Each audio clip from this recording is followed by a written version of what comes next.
comes to mind when you think of women and the waste industry?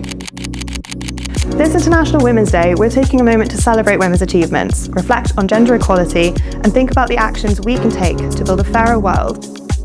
Hi, I'm Dee. I work for Plan Zheroes. We're a zero food waste charity. We connect businesses that have surplus food to charities that need it. So Plan Zheroes was founded by three friends. Lottie went from being a princess to a refugee, and when she was a teenager, she was in a refugee camp. So she experienced hunger firsthand. When she moved to London, the trauma of hunger and feeling hungry stayed with her. One of Lottie's quotes that I remember quite well is that food is life. So when she moved to London as a young single mum to two children, and she saw supermarkets throwing out perfectly usable food, she knew that she had to do something. She knew that something had to be done about it. Plan Zheroes was born from this realisation that no good food should go to waste and that nobody should go hungry. My name is Layla and I'm the current coordinator of the Umthombo Trust, registered as an NPO in South Africa down in the Garden Route. We started in 2004, really trying to focus on foundational kind of prevention of young people in specific now, like going into, so many of the social issues that we have. The UN Sustainable Development Goals recognise that gender equality, responsible consumption and climate action are all deeply interconnected. Waste isn't just an environmental issue, it's a gendered one.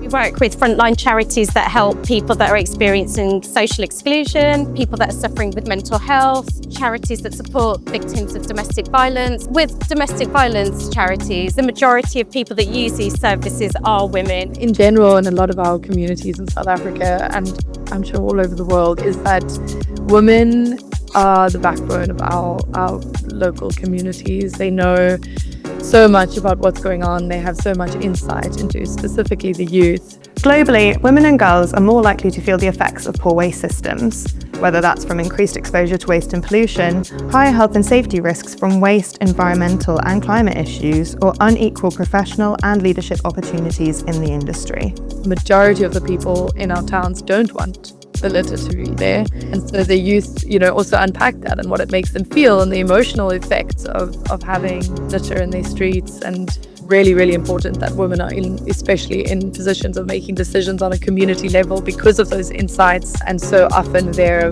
ground up knowledge. So in an ideal world there wouldn't be any food waste. So where food becomes surplus to requirement, we should be giving it to people. And where that isn't possible, we should be recycling food. The least preferred option is to chuck food into landfill, because when it degrades, it releases lots of greenhouse gases like methane, which are terrible for the environment. The UN reports that women and girls face greater health and safety risks during extreme weather, droughts and resource shortages. As the climate warms, these events are becoming more frequent and more severe, increasing pressure on food security, livelihoods, and the stability of communities. Yet, at the same time, it is women who are leading powerful initiatives to improve waste management, strengthen communities, and build resilience.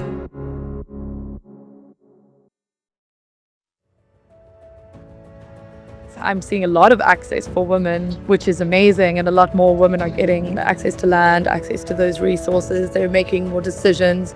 Really, really important that women are especially in positions of making decisions on a community level because of those insights. So I suppose a lot of the successes of working as a woman in coordinating and organizing have been the amazing support from other people, working together with others. I think a lack of kind of self-centric leadership and really recognizing the place in the bigger whole of the things that we're trying to do.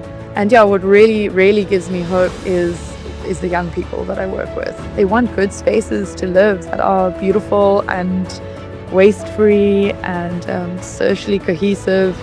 And it's just about finding those avenues to get there. So it really motivates me to continue to support them and support the people in the community that are doing such incredible work.